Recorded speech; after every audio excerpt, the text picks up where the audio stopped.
पहले माँ की बात आई।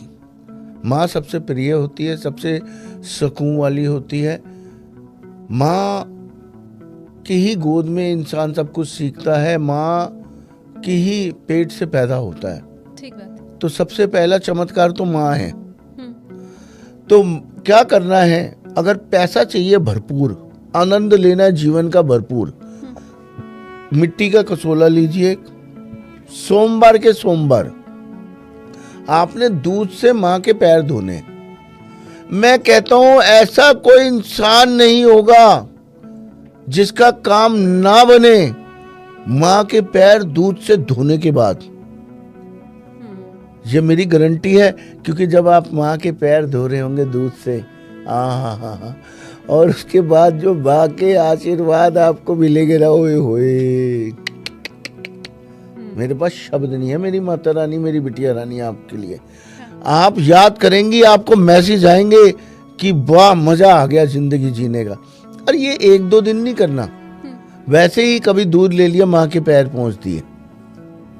अच्छा। और ये कसोला लेके जब आपने माँ के पैर धोए, मैं कहता हूं आपकी जिंदगी में कोई गम नहीं रहेगा, जिंदगी में कुछ तकलीफ नहीं रहेगी, पैसे का अंबार आपको लग जाएगा।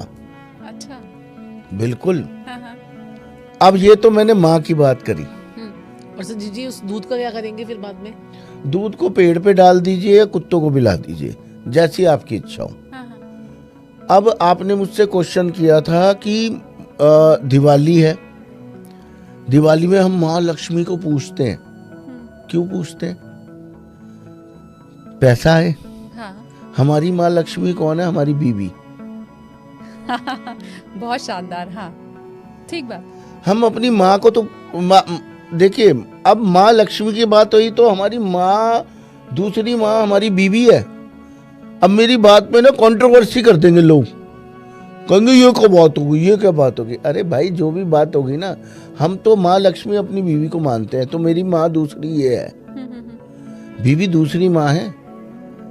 जो माँ अपने लाड, पहली माँ जो होती है, जो पैदा करती है, जो बिगाड़ देती है अपने बच्चों को, दूसरी माँ जो बीवी होती है वो आपको सुधारती है। ठीक बात। मानते हैं आप इस बात हाँ को? हाँ, और उतने प्रेम से आपकी सेवा करती है, आपका ख्याल, आपका खाना बनाती है, आपको कपड़े देती है, आपकी गंदगी साफ करती है, आपके बुरे व्यवहार को सहन करती है, आप क्या क्या उसके साथ क्या क्या घटनाएं करते हैं, ये सिर्फ आदमी को ही पता है। उसके बाद आप पूछते किसको हैं? भगवानों को, ना पहली माँ को ना दूसरी माँ को। मैं दूसरी माँ के लिए कई उपाय बोलना चाहूंगा, शुक्र के लिए। हाँ। दूसरी माँ हमारी बीवी है सबसे पहले, और सबसे पहले जो बीवियां बेचारी परेशान हैं, अब उनको क्या करना चाहिए? उनको सबसे पहले रात को बेड पे एक इत्र बना लीजिए। किसका किसका इत्र बनाना है? गुलाब जल और नीम के पानी का।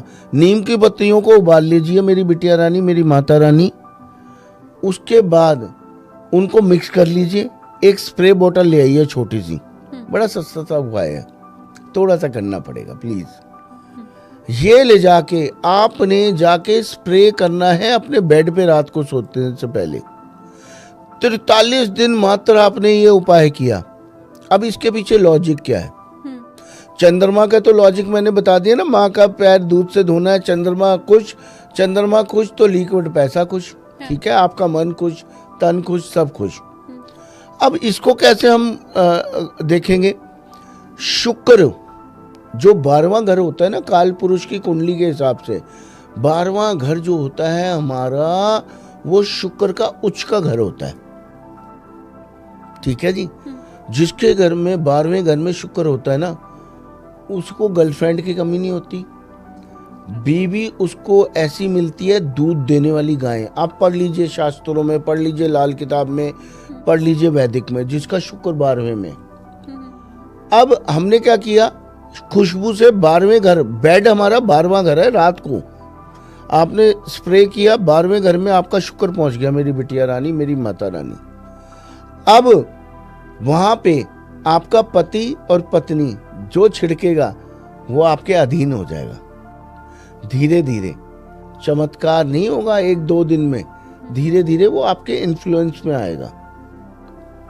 लड़ाई आप झगड़े समझ रही खत्म हो हैं? जाएंगे। लड़ाई झगड़े धीरे धीरे खत्म होंगे, 10-15 दिन में आपको फील होना शुरू हो जाएगा। और उसके बाद मेरी बिटिया रानी, मेरी माता रानी, मंगल को क्यों हमने ऐड किया वहां पे? क्योंकि राहु का पक्का घर 12वां घर होता है। राहु का पक्का घर 12वां घर होता है। तो जब हम मंगल को साथ में छिड़केंगे, 12वें घर में मंगल जो होता है मेरी बिटिया रानी, वो किसको कंट्रोल कर देता है? राहु को। मंगल को जैसे ही छिड़केंगे राहु को कंट्रोल कर देगा।